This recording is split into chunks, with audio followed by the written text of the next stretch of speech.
지난주에는 좀 요거보다 조금 앞서서 먼저 얘기해야 될 것들을 말씀을 드렸었습니다. 그러니까 취업 많이들 고민을 하시고, 사실은 이제 사이버대 여러분들, 학생 여러분들 같은 경우는 완전 새로운 신규 취업보다는 이미 있는 곳에서 더 다음 단계를 위해서 이제 이렇게 공부를 또 하시는 분들도 아마 더 많으실 거고, 그렇긴 하지만 어쨌든 뭐 재취업이나 이직이나 이런 것도 다 취업이니까 그런 거를 어떤 식으로 좀 다시 바라봐야 하고, 근데 취업에서 뭐 나름대로 좀 자기의 어떤 뜻대로 잘 되기 위한 그런 고민을 하기 전에 먼저 자기 자신에 대해서 충분히 알지 못하면은 어차피 이력서를 쓰던 혹은 면접을 보든 자기를 충분히 잘 어필할 수가 없다는 말씀을 드렸었어요. 그래서 그러면 스스로를 확실하게 알기 위해서는 어떤 방법을 통해 자기를 좀 내가 어떤 사람이구나, 그리고 내가 이력서를 쓸 때든 혹은 면접관 앞에서 말을 할 때든 나는 이런 사람이니까는 당신이 나를 뽑는 게 맞다, 좋다 라는 말을 제대로 할 수 있을지에 대한 말씀을 쭉 드렸었고요. 오늘은 그 다음에 이제 좀 진행해야 할 얘기들을 좀 말씀을 드리려고 해요. 그래서 이제 제목을 보면은 제목은 이제 경력 관리를 넘어선 평생 커리어 개발 실천하기라고 제목을 잡았는데, 그 경력이라는 게 중요하긴 중요하죠, 되게. 예.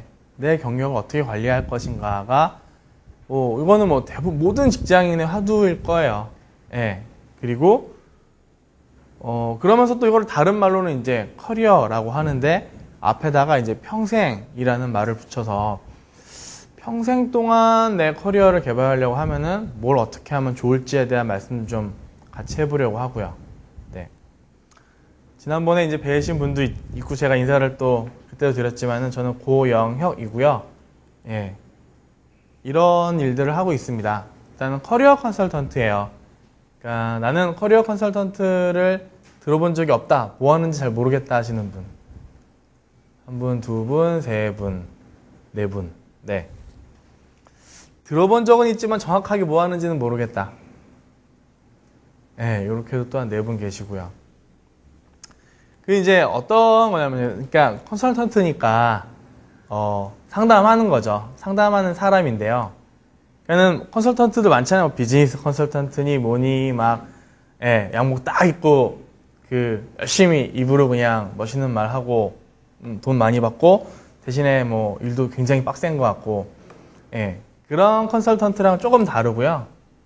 커리어에 대해서 이제 상담을 하는데 커리어 상담을 하다 보면 사실은 이 커리어라는 게 여러분 다 공감하시겠지만 아침에 눈 뜨고 다시 집에 밤에 들어와 눈 감을 때까지 대부분의 시간을 뭔가 일을 하면서 보내잖아요.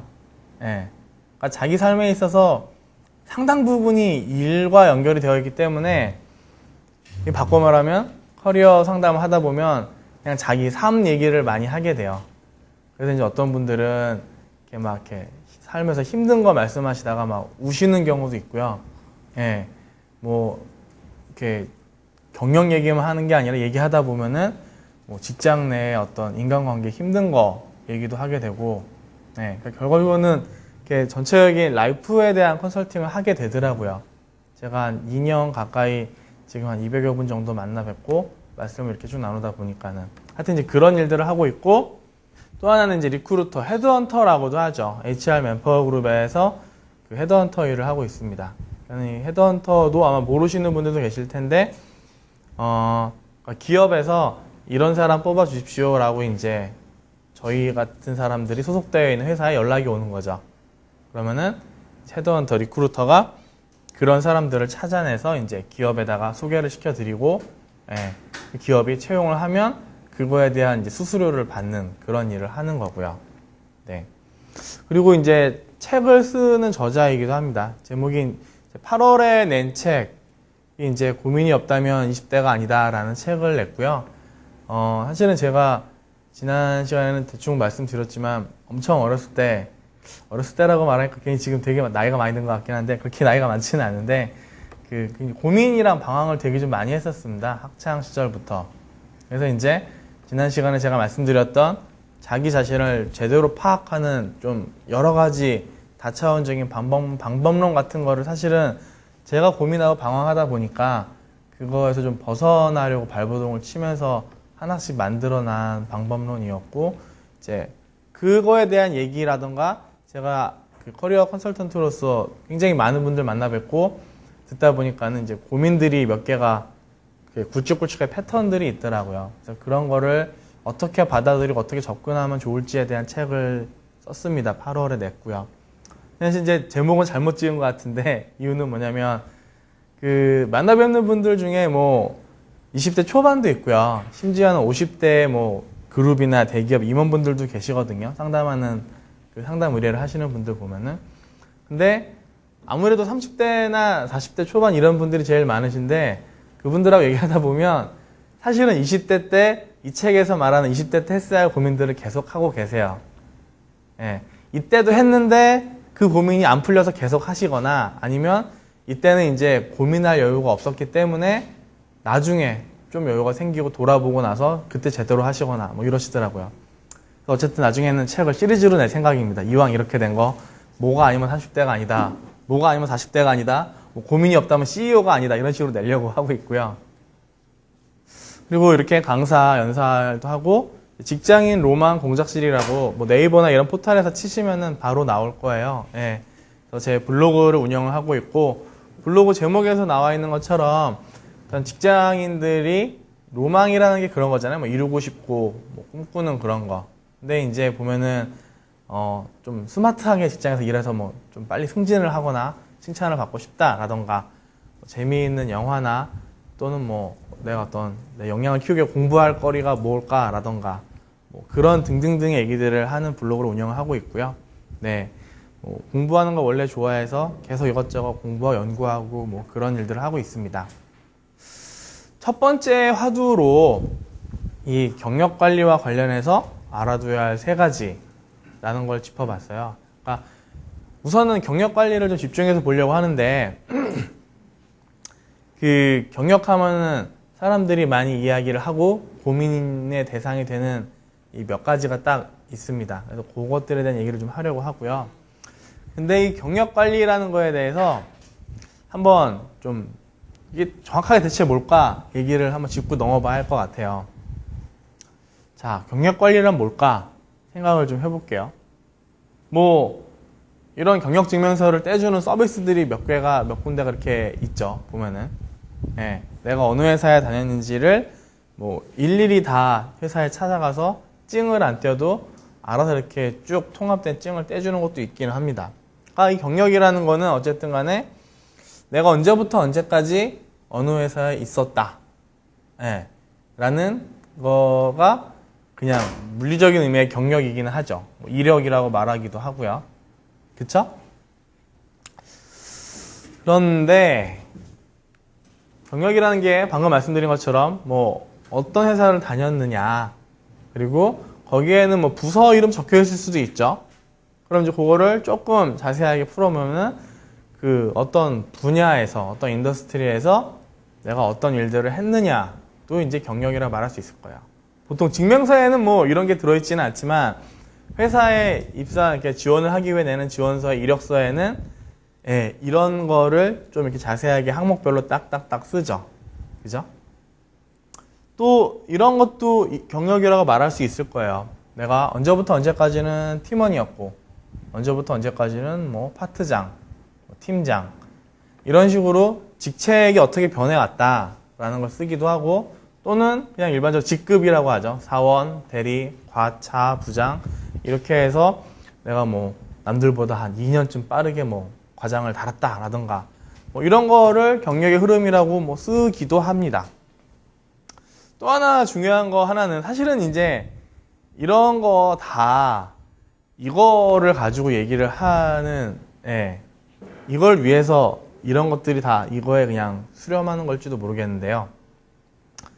연봉 흐름이 어떻게 변했느냐가 경력이나 이력이라고 볼 수도 있을 것 같아요. 뒤에 다시 한번 말씀을 드리겠지만 나 자신을 일을 하는 사람으로서, 직장인으로서, 쉽게 말하면 내가 일해서 내가 사장이고 내가 돈 버는 게 아니라 누군가한테 내 노동을 제공해줘서 이제 봉급을 받는, 연봉을 받는 그런 위치라면은 내 가치 평가라는 게 여러 가지 이루어질 수 있겠지만 어쨌든 가장 그 표면적이고 제일 또 누구나 일반적으로 똑같이 인정하는 부분은 연봉이잖아요. 새로운 회사 갈 때도 뭐 기존의 연봉에 대해서 그 원천징수 영수증이라고 하죠.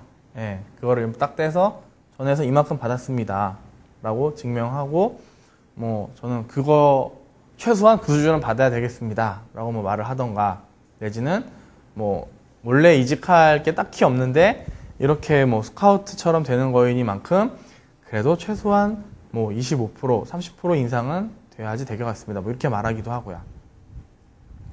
사람을 평가하는 기준이 굉장히 다양하고 주관적일 수밖에 없는데 그걸 한 대다 뭉뚱그려서 같은 기준으로 놓고 비교를 하려다 보니까는 결과적으로 이런 연봉이라는 지표 가지고 그 경력이 어떻게 흘러왔는지를 이제 보게 되기도 하는 거죠. 이 경력이라는 게 제가 아까 전에 흐름이라고 말씀을 드렸는데, 그럼 결국에는 이직 내지는 혹은 그 현재 있는 회사, 만약에 이제 뼈를 묻겠다고 들어가는 회사라서 계속 거기만 있다고 하면 그 진급의 단계에 그 흐름이 중요한 거잖아요. 그렇게 되면은 이런 경력 관리에 있어서 되게 중요한 포인트들이 있는데, 그러니까 언제냐, 내가 언제 이직을 하는 게 맞을까, 또는 이 즈음에 이 정도 승진이 돼야 하는 게 맞을까 어떨까, 이런 포인트를 좀 고민을 많이 하셔야 되는 거고요. 두 번째는 이게 다른 회사로 이직이건 내부로 이직이건 간에 언제 하느냐도 중요하지만은 내가 어디로 가느냐도 되게 중요하죠. 그러니까는 지금 하고 있는 일이 결국 지금 하고 있는 부서에서 나한테 일을 주는 건데, 그죠?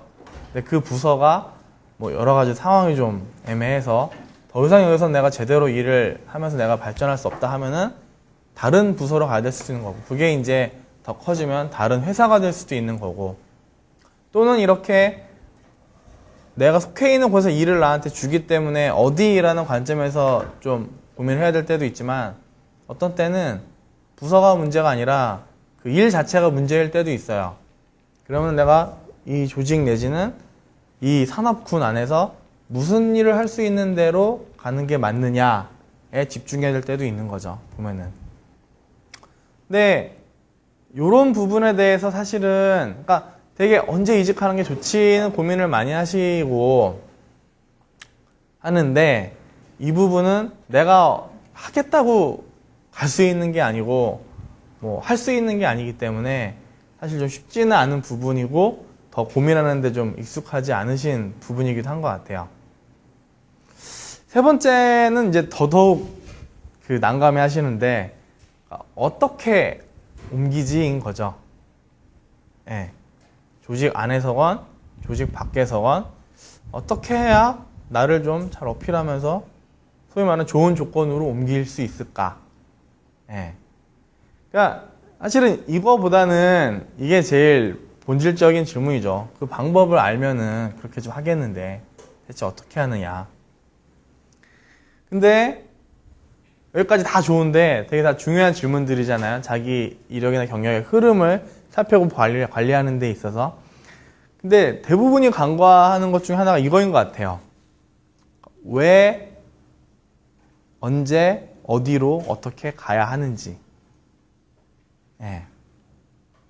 그러니까 보통 그냥 많이 생각이 이렇게 여기에 대해서는 많지 않으시다고 얘기를 해보면은 왜요? 라고 여쭤보면은 뭐 이렇게 싸가지 없게 물어보지는 않죠. 이렇게 들으면서 어떤 연유 때문에 그런 생각을 하시게 됐습니까? 라고 하면은 이게 나름 대답은 하시지만 썩 구체적으로 이게 말로 잘 안 나오시는 경우가 많으세요. 보통은 당장 처해 있는 문제 때문에 뭐 프로젝트가 뭐 드랍이 돼서 이대로 있으면 안 될 것 같아서, 또는 그 회사가 넉 달째 월급이 지금 밀리고 있어서 가정이 딸려있기 때문에 이 상태로는 뭐 더 이상 유지할 수가 없으니까요. 뭐 근데 이런 것도 되게 중요하죠. 예. 굉장히 중요하고 어떻게 보면 그렇기 때문에 그 지금 내가 이직을 해야만 하는 그 이유에 대해서 계속 집중을 하셔야 돼요. 경력 관리를 할 때는. 왜 내가 이때 이걸 해야 되는지. 근데 이유에 대해서 순간 자기가 딱 끈을 놓쳐버리게 되면 그냥 흘러가시는 대로 흘러가는 거죠. 근데 이제 왜라는 거에서 또 많은 부분을 차지하는 게 아까 같이 이제 불가항력적인 이유들도 꽤 있지만은 일단은 좀 연봉을 더 많이 받고 싶어서 돈을 좀 더 많이 벌어야 되지 않겠습니까? 이 정도 일했으면 이 정도 더 받아야 되지 않을까요? 돈 이슈가 많이 크죠. 확실히. 제가 그 상담을 하면서 또는 상담이 아니라 이제 리크루팅을 할 때도 이력서들을 다 받거든요. 상담을 할 때도 이력서를 받습니다. 왜냐면은 제가 먼저 대충 이력서를 좀 보고 아 이분이 어떤 그 경력 흐름을 갖고 계시고 이분이 이력서를 쓰는 태도나 스킬이나 이런 게 대충 어느 정도시구나는 이제 파악을 하고 저도 나름대로 이제 궁금한 것들을 따로 메모를 해서 상담을 하거든요. 하는 이제 굉장히 제 컴퓨터에는 많이 쌓여 있죠. 그리고 그 이력서에는 저 나름의 제가 쓰는 폼으로 가급적이면 한번 또 정리하셔서 저한테 주시는 걸 제가 이제 부탁을 드리는데 연봉 흐름을 대충은 알 수 있는 폼이에요. 그러다 보니까는 사람이 언제 어디에서 얼마 정도를 받으셨었구나 를 대강 이제 알 수는 있죠. 그래서 이제 그거를 몇 개 데이터를 좀 어느 정도 좀 쌓여가지고 그림을 그려봤는데 지금 이렇게 그 가로 세로 축이 있잖아요. 가로축이 어떤 걸까요? 가로축이. 네. 가로축의 이름이 뭘까요? 네? 네. 네. 쉬운 질문이죠. 경영연차입니다. 경영연차. 그러면 세로축이 뭘까요? 세로축. 네? 예? 아, 돈. 네. 혹시 또 다른 의견은 없으세요? 네, 다 거의 동의하시는 것 같습니다. 연봉이죠, 연봉. 제가 원래 힌트를 별로 안 드리고 질문을 드렸어야 되는데 힌트를 너무 많이 드리고 질문을 던져가지고 그러니까 보시면 그러니까 내가 나이를 먹으면서 또는 이제 사실 나이를 먹어도 경력이 없으면은 이런 거 그림을 못 그리긴 하죠. 예, 아무리 나이를 먹어도 일한 게 없어서 연봉이 받은 적이 없으면 이거 못 그리는 거죠. 네. 근데 경력을 기준으로 연차를 쫙 늘어놓고 연봉 받은 거를 그려봤더니 대충 이제 이런 곡선이 나온다는 거였어요. 이게 무슨 모양 곡선이죠? 네? 네, S자 맞습니다. S자죠. 그 재밌는 건 자연계에 있는 상당히 많은 그 생명을 갖고 있는 것들의 곡선은 보통 이런 S자예요. 예. 그러니까 처음에는 성장이 좀 더디다가 중간에 확 올라가다가 나중에는 이제 잘 성장을 안 하고 오히려 이렇게 떨어지기도 하는. 예. 그러면 이 세로축이 연봉이니까 이때가 이제 소위 말하면은 그 직장 초기 단계죠. 신빙, 프레시맨 단계인 거죠. 되게 나이는 20대 중반에 30대 초반 정도 되고요. 근데 이제 이 시기의 특징들을 보면 사실 시야가 좁습니다. 어쨌든 경험한 게 별로 없으니까요.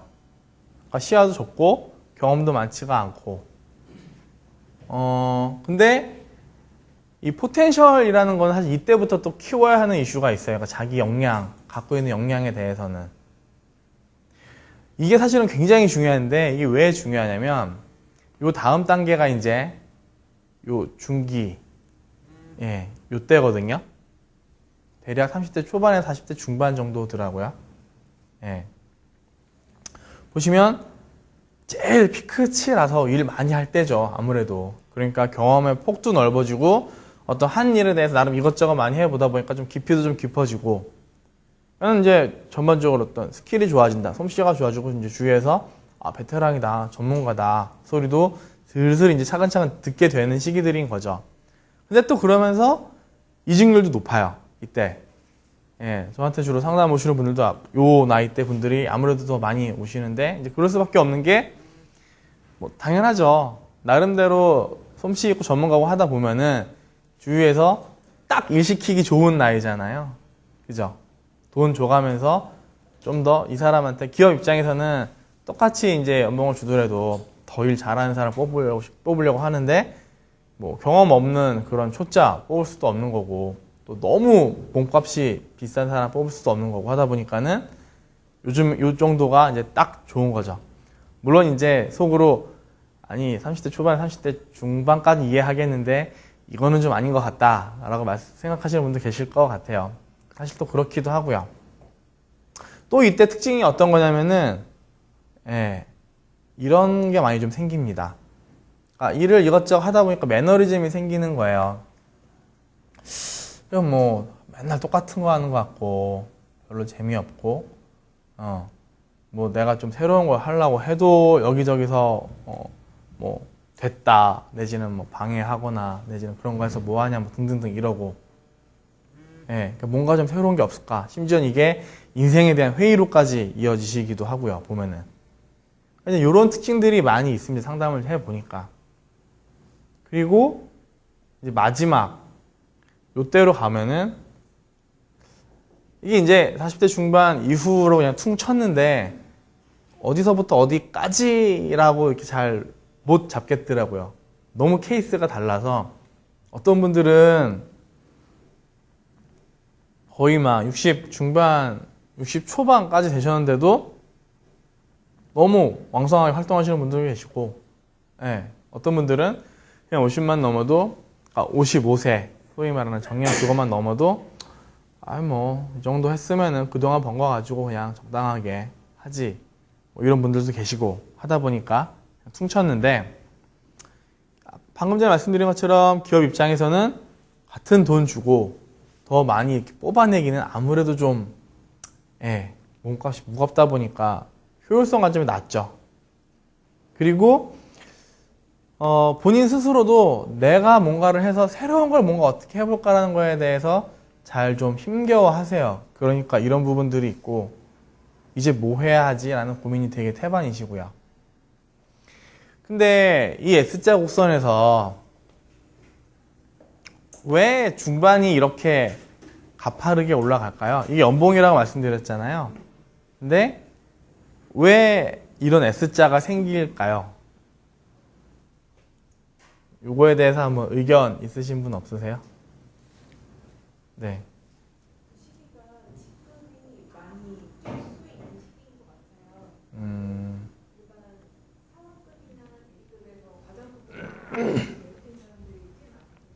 네.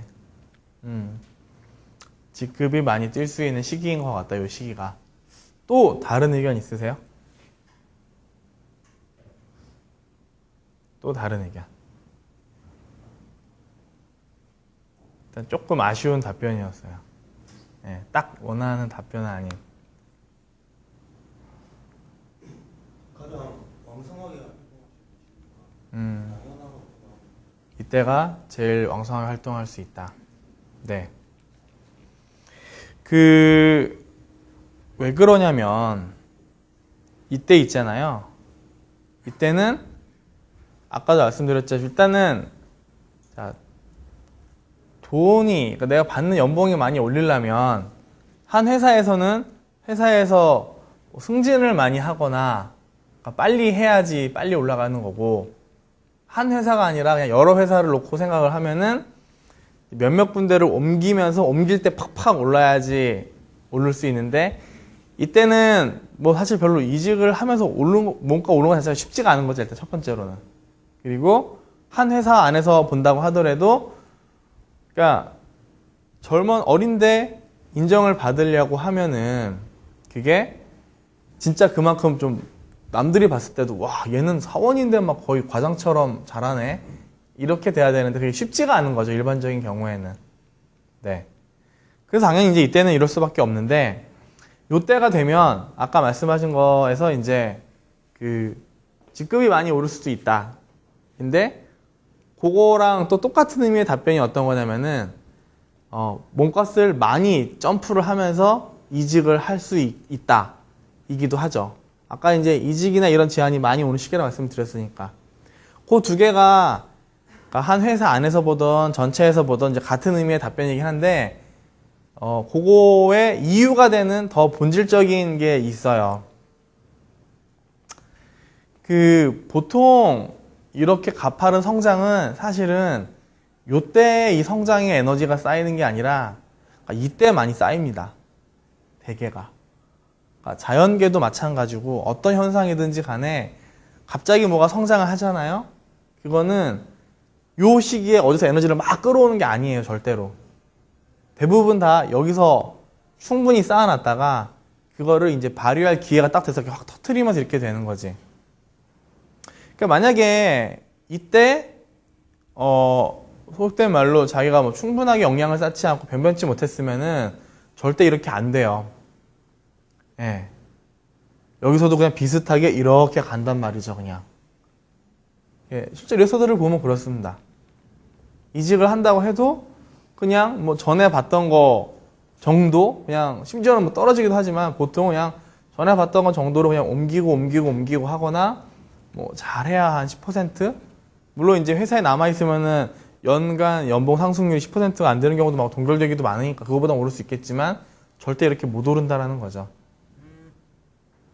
그러니까 당연히 이제 또 이때 가서는 다들 금방 떠오르실 수 있겠지만은 더 오르기가 쉽지가 않죠. 이미 오를 만큼 올랐으니까. 예. 줄지 않는 게 다행이죠. 보통 이제 뭐 그룹에서 임원, 예를 들어서 뭐 삼성전자다. 그러면은 임원급 되면은 이제 기십억 정도의 연봉을 받는데 그렇게 하던 사람이 예를 들어서 뭔 이슈가 생겨서 잘렸어요. 뭐 얘기를 들어보니까 은근히 많이 잘리기도 합니다. 그쪽도. 예. 뭐 좀 부도덕한 일을 했다거나 하면은 삼성전자가 그런 거 되게 엄하더라고요. 예. 딱 봤을 때 윤리적으로 뭐 잘못됐다 싶거나 그런 거에 대해서 이러면 안 되지 라고 하는 걸 했다고 하면은 그냥 자릅니다. 심지어는 이제 전무로 바로 승진될 케이스인데 아직 공식 발령이 안 됐는데도 그 사이에 뭔 일이 생겼다 그럼 잘라요. 그렇게 잘리는 사람들이 꽤 있더라고요. 그러면은 이제 삼성전자만 아니라 삼성 그룹 계열사도 이제 못 가는 거고 뭐 할 수 있는 방법이라고는 기존에 알던 회사들 하청이나 뭐 이렇게 관련된 회사들의 뭐 부사장 내지는 뭐 그런 데로 이렇게 가는 거죠. 당연히 그만큼 못 받죠. 원래 받던 만큼 이렇게 떨어지게 됩니다. 하여튼 뭐 이쪽은 뭐 지금 중요 관심사가 아니고 왜 이렇게 됐는지에 그게 중요한 건데 그러니까 이때가 제일 중요하다는 말씀을 계속 드리고 싶은 거예요. 그래서 지금 여기에 속하시는 분들 한번 손 들어 주시겠어요? 예, 한 반 정도 되시네요. 그럼 여기다, 나는 여기다. 예, 한 반 정도 계시고, 몇 분 이제 여기 계신 것 같고요. 그러면은 실질적으로 이때 어떻게 잘 에너지를 쌓아야지 이렇게 될 수 있느냐가 이제 이슈가 되는데, 제 경험에 비추어 봤을 때, 그리고 제가 이제 상담을 하신 분들 중에서 이런 흐름을 가지신 분들을 비추어 봤을 때 보면은 대부분의 분들은 속된 말로 빡세게 일을 많이 하셨어요, 이때. 예. 그러니까 요 시점에 좋은 회사 있었느냐 없었느냐는 별로 안 중요하고요. 예.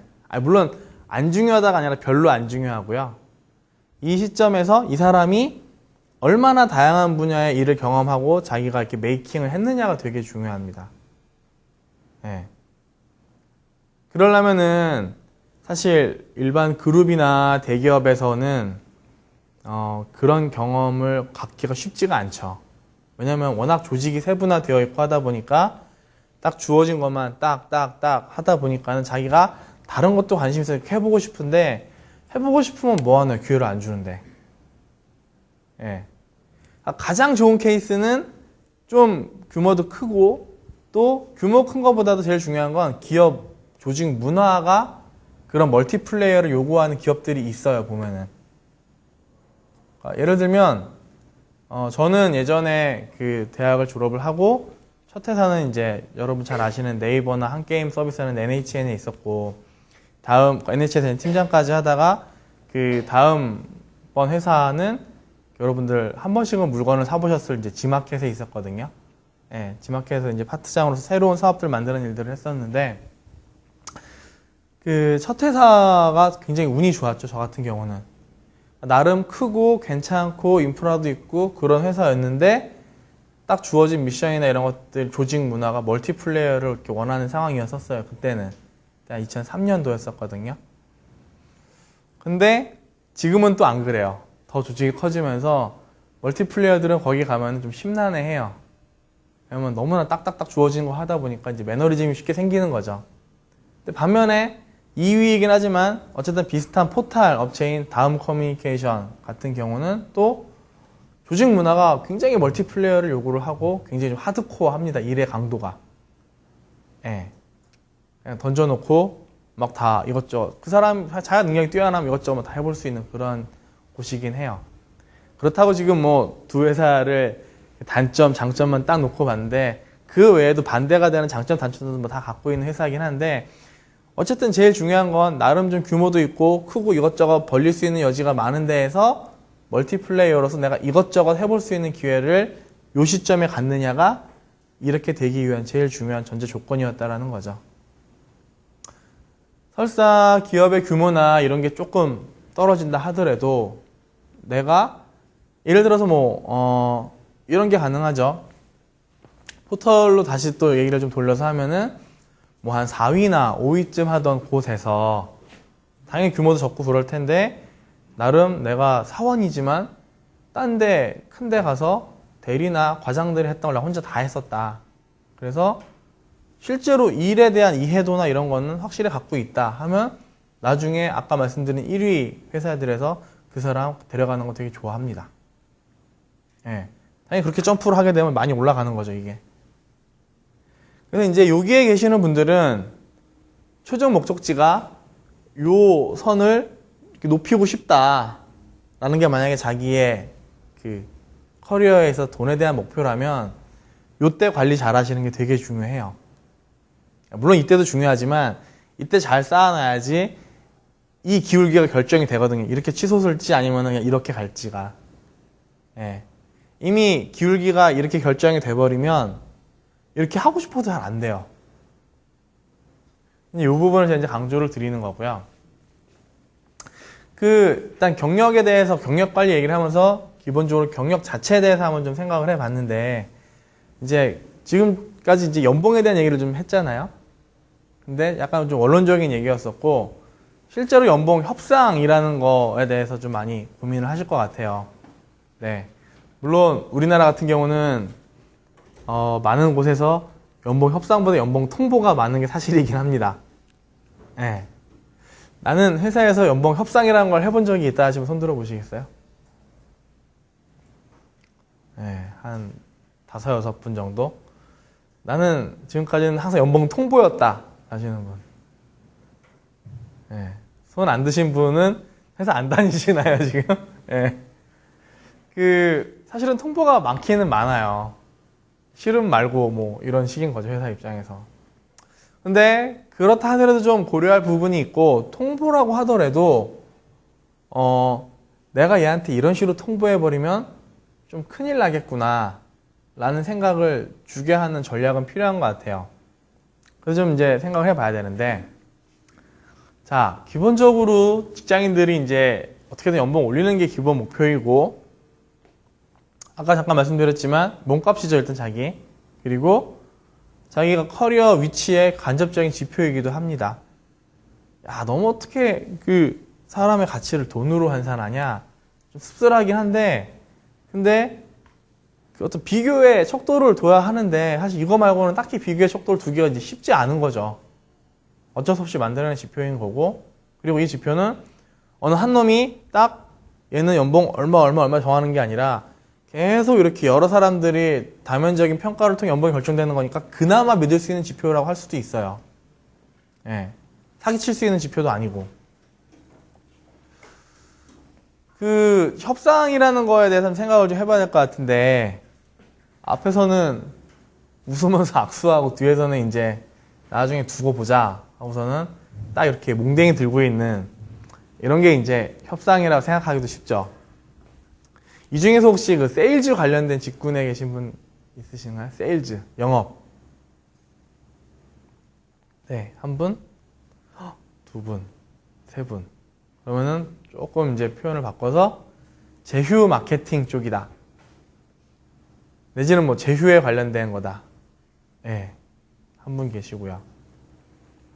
요 두 직종이 특히 협상에 굉장히 민감한 직종들입니다. 아마 현업에 계신 분들은 다 아시겠지만은 저도 신규 사업들을 많이 이렇게 만들어 갔는데 신규 사업이라는 게 내 회사가 들고 있는 자원만으로 새로운 사업 만들기 쉽지가 않거든요. 그러다 보니까는 회사 밖에 있는 다른 회사 리소스를 이제 가져와서 이렇게 엮어가지고 제휴를 해서 만드는 사업들이 이제 제휴 사업의 형태를 많이 좀 띠게 되는데 이런 영업은 뭐죠? 뭐 팔아야 되는 거죠. 팔려면은 남한테 이거 사고 싶게 만들어야 되는 거고 설득을 해야 되는 거죠. 다음에 제휴 같은 경우도 자, 우리 회사가 이거 줄 테니까 너네 회사는 이거 줘. 그래서 이걸 같이 붙여서 같이 사업을 하면 우리 둘 다 좋아지는 거야. 라고 설득을 해야 되죠. 그죠? 그리고 이 설득을 할 때 제일 중요한 거는 야, 우리 회사가 좀 더 많이 보탰잖냐. 그러니까 너네 회사는 적어도 이만큼은 보태줘야지. 라고 설득을 제대로 해야지 안 그러면 매력적인 상품이 나올 수가 없어요. 제휴 상품이.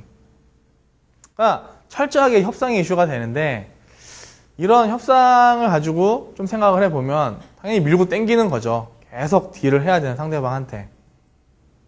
그리고 그러니까 상대방이 존재를 하는 거죠. 항상. 나 혼자 협상하는 거는 이제 전혀 없는 거죠. 당연히 상대방이 있는 거고 또 결국에는 그 사이에 있는 지점에 원하는 부분을 딱 서로 조율을 하는 거고요. 또 하나 중요한 건 뭐냐면은 이런 협상에는 다 백스토리가 있어요. 왜 이게 이루어져야만 하는지. 그리고 여기에서 어떤 부분들이 원인이 돼서 나중에 결과가 이렇게 될지에 대한 이런 것들이 있고 이거를 파악을 하는 게 협상을 잘하기 위한 되게 중요한 요소입니다. 그러면은 기본적으로 협상이란 뭐 이런 건데 성공적인 협상이 되려면 어떻게 해야 하느냐. 지금 연봉 협상 얘기를 하기 전에 기본적으로 협상에 대한 얘기부터 하고 있는 거고요. 성공적으로 협상을 하려면 어떻게 해야 되느냐 라는 이제 이슈가 나오게 되죠. 제가 이제 세일즈 직군의 분들하고 상담하거나 이럴 때 좀 가끔 말씀드리는 게 어떤 거냐면 제가 생각하는 최고의 세일즈는 또는 말을 약간 바꾸면 제가 생각하는 최고의 협상은 뭐냐면 내가 준 거보다 상대방이 더 많이 받았다고 생각하게 만드는 거예요. 그러니까 나는 여기 협상 테이블 상대방한테 50을 줬는데 상대방 앞에 앉은 사람은 나는 60 정도 받았네? 나는 쟤한테 50 줬는데 이렇게 생각하게 이제 만드는 게 제일 성공적인 협상입니다. 그렇게 생각하게 만들려면 이런 부분을 다 꿰고 있어야 되고요. 그러니까 되게 이성적으로 접근하는 거에다 플러스 알파로 감성적으로 상대방을 잘 구슬릴 필요가 있어요. 예. 근데 이제 더 이야기가 가면은 이제 이것만 따로 또 하나에 가야 되기 때문에 이 부분은 좀 넘어가기로 하겠고요. 그런 부분이 협상의 키포인트인데 그러면은 연봉 협상에 있어서는 어떤 식으로 해야 되느냐를 방금 전에 말씀드린 걸 토대로 이제 좀 파고 들어보자는 거죠. 일단은 통보가 많긴 하지만 그런 상황에서 심지어 통보받는 상황에서도 윗사람한테 얘는 이렇게 통보하면 안 될 것 같은데 라는 느낌을 주게 만드는 게 일단 연봉 협상이라고 여기서는 좀 생각을 할게요. 그러면은 자, 일단 첫 번째는 이거부터 좀 파악을 해야 돼요. 내가 지금 연봉 협상을 할 수 있는 상황인가. 그러니까 우리 회사는 지금 뭐 매출이 바닥이고 막 적자고 이래서 이미 2년째 연봉 동결이고 심지어는 돈도 못 주고 있는 상황에 연봉 협상을 하겠다고 할 수는 없잖아요. 그죠? 예. 최소한 좀 여지는 보여야지. 예를 들어 적자였다가 올해 매출이 드디어 이제 슬슬 뭔가 좀 이렇게 돈줄이 좀 트이는 게 보여야지, 그런 상황이 돼야지 내가 한번 질러보거나 어떻게 협상을 해볼 수 있는 거지. 되도 않는데 협상하겠다고 하면은 윗사람은 어떻게 생각하느냐, 얘는 지금 생각이 있는 거냐 없는 거냐, 이건 좀 이상하다, 이렇게 생각하게 되죠, 당연히. 다음 두 번째는 내 맞은편에 누가 앉아있는지 제대로 파악을 하는 겁니다. 잘 보면 그냥 반드시 내 위의 상사가 연봉 협상의 상대방이 아닌 경우들이 꽤 있어요. 예. 위에 윗사람이 실질적으로 키를 쥐고 있는 경우도 있고요. 또 어떤 경우는 대표가 쥐고 있는 경우도 있어요. 그러니까 내 연봉을 진짜 결정하는 의사결정권자가요. 중간에 있는 사람은 그냥 이렇게 사인하는 사람일 뿐인 거고, 또는 간혹 가다가 인사 쪽에서 키를 쥐고 있는 경우도 있어요. 그러니까 그거를 일단은 파악을 해야죠. 왜냐면은 엉뚱한 상대방 잡고서는 막 얘는 힘도 없는데 얘 공략해봐야 아무런 소용이 없기 때문에, 그 회사 생활을 하면서 실제로 내 연봉에 대해서 생사여탈권을 쥐고 있는 사람은 누구인가, 또는 그게 해마다 바뀔 수도 있어요. 그거에 대해서는 자기가 제대로 파악을 해야만 합니다. 그 다음에 세 번째가 이제 내가 쥐고 있는 카드가 뭔지를 잘 알아야 되는 거죠. 그러니까 이제 고스톱이나 포커 치는, 고스톱은 그래도 좀 더 제 운빨이긴 한데, 포커를 안 쳐보신 분들도 있겠지만은, 참고로 저는 NHN에 있을 때 제가 NHN 돈의 49%를 벌어들이는 고스톱이랑 포커 사행성 게임을 담당했었는데요. 예. 그때는 제가 막 게임 머니도 좀 이렇게 아는 사람 나눠주기도 하고 막 그랬었는데, 조폭도 많이 봤습니다. 그래서 회사에 조폭들이 와요. 예, 복도에 누워요. 담당자 나와. 막 그러고 가끔 사채업자스럽게 생긴 아주머니들도 많이 보이고요. 그럼 저는 이제 엘리베이터 타고 내려와서 슥 보면서 제가 담당자인데 그냥 웃으면서 지나가죠. 왔구나 이러면서. 하여튼 뭐 그랬던 시절이 있었는데, 포커는 그러니까 철저하게 패 읽기랑 사람 마음 읽기예요. 그러니까 내가 딱 어떤 패를 들고 있을 때 이 정도 패면 확률적으로 내가 어느 정도 승산이 있겠다라는 계산도 해야 되고요. 두 번째로는 상대방이 이제 계속 콜을 하든 드랍을 하든 간에 어떤 식으로 이제 그 레이스를 하느냐를 잘 보면서, 얘가 이렇게까지 레이스를 한다면은 뒤에 패나 뒤에 뭐가 있겠네, 이런 거를 이제 읽는 게 키거든요. 그러니까 이 말은 바꿔 말하면은, 연봉 협상을 하려면 내 연봉을 지금보다 올려줘야 한다는 명분이 있어야 되잖아요. 명분이.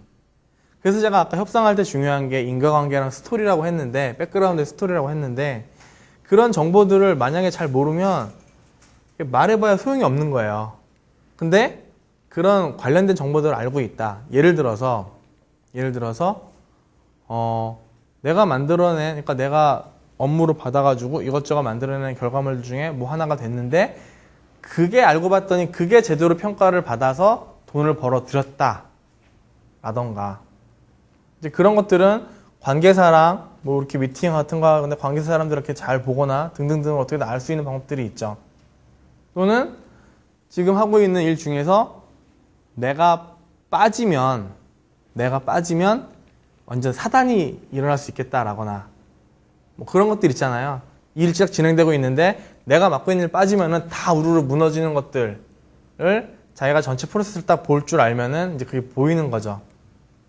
그러면은 그런 경우에 돈을 차라리 몇백만 원 연봉을 올려주는 게, 얘 빠져가지고 새로운 사람 잘 안 구해지고 이렇게 뻔하니까는 그거보다 낫다라고 위에 사람이 생각할 수가 있는 거예요. 그러니까 이런 카드들에 대해서 정확하게 파악을 하고 있어야지 질러도 지를 수가 있는 거죠. 그리고 이런 전반적인 연봉 협상 영향을 주는 나랑 상대방 외에 다른 요인들에 대해서 좀 고려를 해야 될 필요가 있습니다. 지금 이제 연봉, 그래서 내가 이제 협상을 할 때 지를 연봉 수준이 있을 거잖아요. 그 수준을 내가 어느 정도로 지르면 될까라는 고민을 할 때 방금 전에 직전에 이제 봤던 이런 주위 요인들이나 내가 주고 있는 카드가 결정적으로 중요하게 되는 건데, 이런 수준들을 결정하는 요소들을 보면은 이제 이런 것들이 연봉을 결정하게 돼요. 그러니까 한 회사에서 연봉 협상을 하던, 혹은 내가 이직을 하면서 다른 회사로 옮길 때에 그 새로운 회사에서 연봉 수준 결정이 되든 간에 이런 것들이 중요한 거죠. 그러니까 무엇보다도 일단은 이게 처음 결정하는 거긴 하고요. 근데 보면 회사마다 연봉 테이블의 룰이 거의 비슷하지가 않아요. 무슨 말씀이냐면, 어떤 곳은 특히나 원래 있던 사람이 아니라 새로 들어오는 이직한 사람의 경우에는 이 사람에 대해서는 원래 자기 조직의 연봉 테이블을 적용을 안 해요. 그냥 당신이 전에 받고 있었던 거 수준에서 당신 역량을 가지고 얼마 정도 고려해서 주겠다 인 경우들도 꽤 있습니다. 예. 그러니까 아직은 쉽게 말하면 내 사람이 아니니까 내 사람 안에서의 테이블은 처음부터 적용 안 하겠다라는 거죠. 그리고 또 어떤 경우는 칼같이 나눠져 있는 경우도 있는데, 어떤 경우는 그냥 기준치는 있지만, 예를 들어서 뭐 똑같은 뭐 6년차 대리 라면은 대리의 6년차니까는 뭐 얼마, 뭐 3천 몇백, 이게 딱 정해져 있는 것도 있는데, 어떤 곳은 베이스는 3천 몇백인데 그 외에 이 사람이 이제 해온 뭐 등등등등을 평가했을 때 아래 위 레인지가 좀 심한 경우는 거의 1,000만 원까지 차이 나는 경우도 있어요. 똑같은 연차인데도. 예. 그러니까 그런 테이블을 어느 정도 좀 아는 게 당연히 협상할 때 유리하죠. 왜냐면 이 정도 여유 있지 않습니까? 라고 질릴 수 있는 거잖아요. 되도 않는데 내가 우기는 게 아니라. 대신에 이제 이런 테이블을 알기는 쉽지는 않죠. 인사팀하고 아주 친해가지고 잘해서 이렇게 알아거나, 내지는 자기한테 연봉 수준들도 이제 알려줄 수 있는 좀 친한 동료들의 얘기를 이제 취합을 해가지고 알아내거나, 또는 뭐 저같이 이런 쪽의 현업에서 일을 하는 사람한테 물어가지고 알거나 하는 방법들을 써야 되는 거죠. 다음에 이제 두 번째가 업계 전체의 연봉 수준입니다. 전체적으로 업계가 얼마 정도를 받느냐. 그러니까는 내가 하는 일에 대해서 업계 전반적으로 뭐 내 연차면은 뭐 4천 안팎인데 내가 갑자기 8천 달라고 할 수는 없잖아요. 다음 세 번째가 내 연차.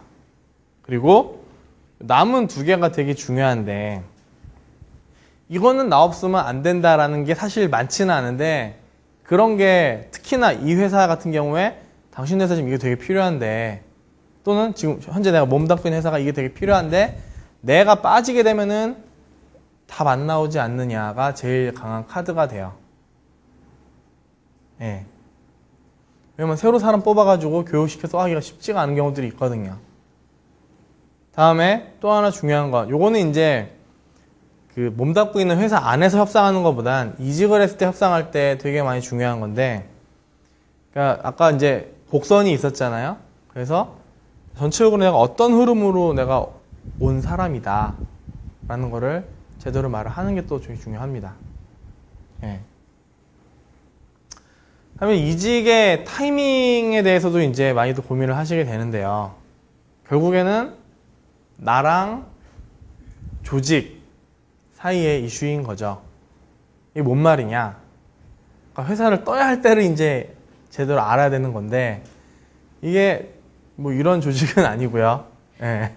이런 조직 얘기는 아닌 거고, 그래서 말하는 조직은 이제 회사죠, 회사. 그러니까 쉽죠. 우선은 조직이 나보고 나가라고 할 때인 거죠. 이게 이제 신호를 보내는 건데, 그러니까 그 사회생활을 잘 못하는 사람들의 대다수의 특징 중에 하나가 뭐냐면, 캐치를 잘 못해요. 관계에 있어서. 동료와의 관계든, 윗사람 간의 관계든, 그러니까 좀 사오정기가 있는 거죠. 신호를 잘 캐치를 못하고, 사회생활 잘해서 좀 승진도 잘하는 사람들을 보면은, 빨리 캐치하고 거기에 맞게 입맛에 맞는 결과물을 빨리 이렇게 내미는 거죠. 이런 시그널 캐치가 되게 중요한데 이런 신호를 잘 캐치를 못하면 이제 좀 힘들어지는 거고, 이런 신호를 캐치를 하면 이직에 대해 본격적으로 고민을 해야 되는 거예요. 그럼 어떤 신호냐? 보통 이제 이런 거죠. 이메일이나 이런 것들이 막 오고 가면서 조직 내 소통이 이루어지는데 언제부턴가 나한테 그런 게 잘 안 와요. 예.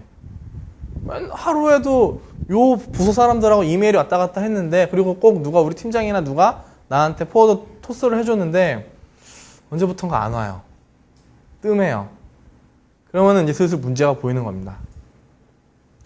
다음에 두 번째는 일 자체에서 이제 아예 소외가 되는 거예요. 일거리가 있어가지고 항상 지금 막 내가 이런 경우가 최근에 있지 않아 막 이렇게 고민하시는 몇몇 분들이 보이시는데, 항상 뭐 일이 있고 뭐 팀장이 누구도 이렇게 같이 가서 다른 팀이랑 미팅도 하고 뭐 그래야 되는데 일이 없어요, 이상하게. 근데 보면은 같은 팀에 다른 아무개는 일이 있는데 이상하게 해서 나한테 일을 안 줘요. 회사가 바보가 아닌 이상, 바보가 아닌데 이 일을 안 하는데 그냥 돈을 줄 리는 없죠. 예, 신호를 보내고 있는 경우가 많습니다. 이런 식으로 아예 대놓고 이상한 데로 전배 보내기도 하죠.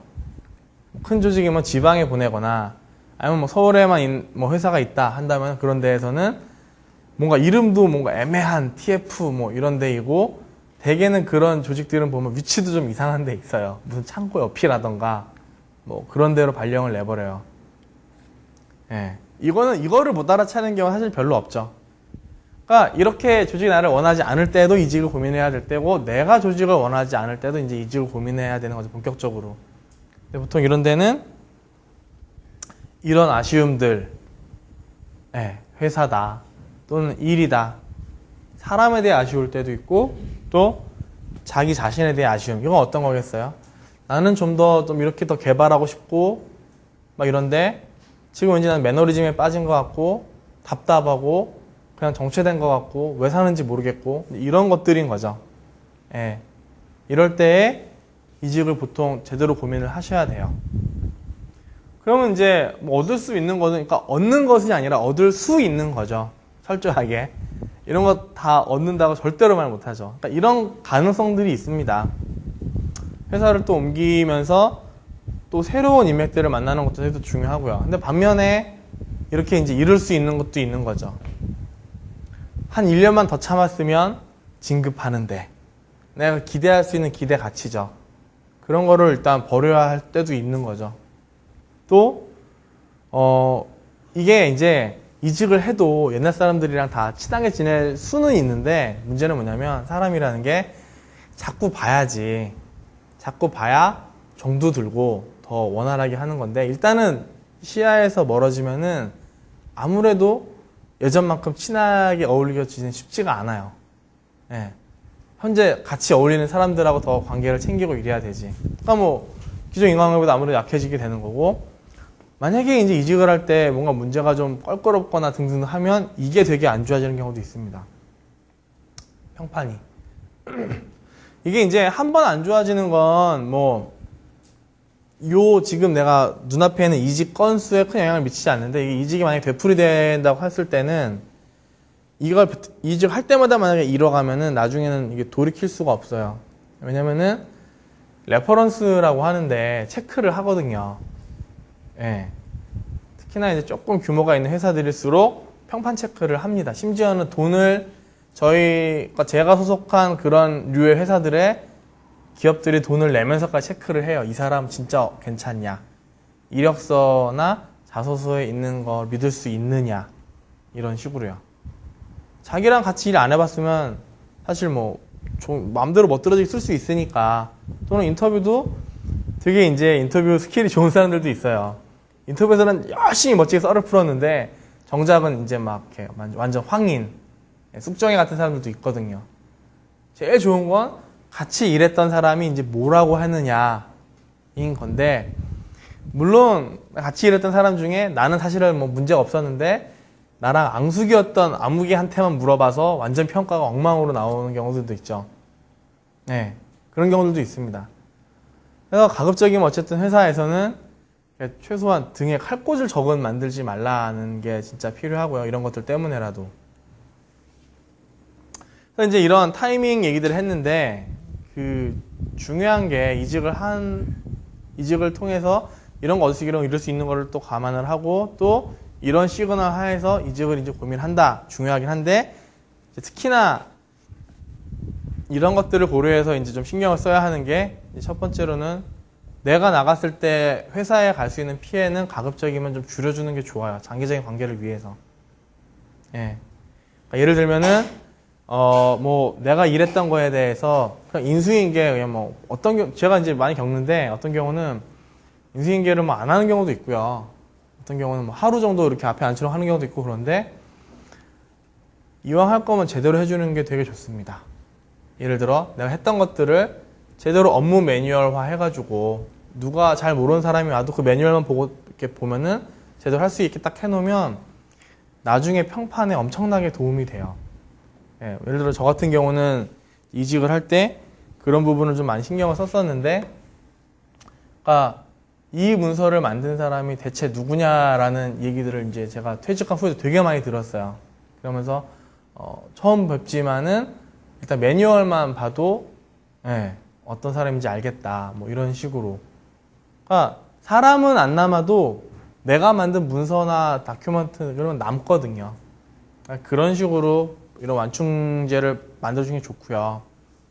또 하나는 그 내가 나가도 후임자에 대해서 윗사람이 좀 많이 고민하지 않게끔 적절한 사람을 추천해 준다거나, 혹은 만약에 내가 팀장이었다라고 한다면 팀장급 누구를 미리 조직 내부든 외부든 좀 구해놓고서는 이렇게 내가 빠져도 큰일 없이 돌아가게 한다거나, 예. 저 같은 경우도 이직을 할 때 팀원을 뽑아서 좀 이렇게 충분히 성장시키고 나중에 이제 그 녀석이 팀장이 됐는데, 그렇게 해두면은 등에 칼 맞을 일은 좀 많이 줄어들게 됩니다. 그리고 또 하나, 그러니까 지금까지 말씀드렸던 것들처럼 결국은 사람 일이라서 언제 어떻게 만날지 몰라요, 진짜로 보면은. 참 되게 묘하게 만나는데, 이런 걸 준비를 안 한 사람은 왜 하필 이 타이밍에 이렇게 만나냐라는 식으로 막 땅을 치며 후회를 하고, 이런 거 준비를 또 많이 해놨던 사람들은 야, 이렇게 우연히 만났는데 참 신기하게 도움이 되네, 이제 이런 얘기들을 하게 되는 거죠. 그런 부분들을 좀 고려를 하셔야 될 것 같고요. 그 다음에 이제 전직 얘기를 좀 해야 될 것 같은데, 전직은 직종 자체를 바꾸는 거죠. 이직이랑 좀 다르죠. 이직은 그냥 새로운 회사를 찾아가는 건데, 전직은 내가 하고 있던 일의 분야 자체를 이제 바꾸는 거죠. 그리고 전직에 대해 고민하시는 분들도 좀 꽤 많으세요. 혹시 전직에 대해 고민하셨던 분들 좀 있으신가요? 예, 한 분, 두 분, 세 분, 네 분. 그 어떤 거에서 어떤 거로 좀 고민을 하셨었나요? 어떤 직업에? 예. 엔지니어. 네, 마케팅 쪽으로.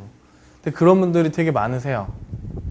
예, 사실 저도 이제 원래 처음 학교는 그냥 공돌이였었는데, 학교를 이제 또 들어가서 이제 경영이나 이런 상돌이로 됐거든요. 근데 뭐 이 고민을 나중에 하면 엔지니어였다가 마케팅이나 뭐 기획 쪽에 이제 자꾸 눈이 가는 거죠. 그러니까 이 부분이 은근히 고민들을 많이 하시게 되는데, 자, 일단 전직이 어렵습니다. 어렵고요, 실제로. 어려운 이유는 뭐 이런 거죠. 아무래도 이제 조직은 바로 경험을 해서 일할 사람을 찾는데, 요 영역에 대해서는 일한 경험이 없는데 뽑기가 쉽지 않은 거죠. 가르치기도 그렇고. 특히 이제 나이가 차고 경력 연차가 무거워질수록 만만하지가 않은 거죠. 한 1, 2년 차면 그냥 리셋한다고 생각하고 하면 되는데, 제가 봤을 때 전직이 제일 어려운 게 한 6년 차, 7년 차인 것 같아요. 소위 말하는 이제 대리 말에서 이제 과장 초 정도가 제일 애매한 거죠. 또 이제 전직을 하게 되면은 방금 전 같이 이제 그럼에도 불구하고 조직이 받아준다는 거는 조직 입장에서는 대신에 우리는 돈은 다 못 줘. 네 경영 연차를 다 인정은 못 해줘. 뭐 이런 페널티가 생길 수도 있고, 또 자기 스스로가 나 잘 못하면 어떡하지? 완전 새로 하는 건데. 최소한 누구 멘토는 있어야 될 것 같은데, 이런 부담감 때문에 스스로가 이제 힘들어해서 좀 어려워요, 전직이.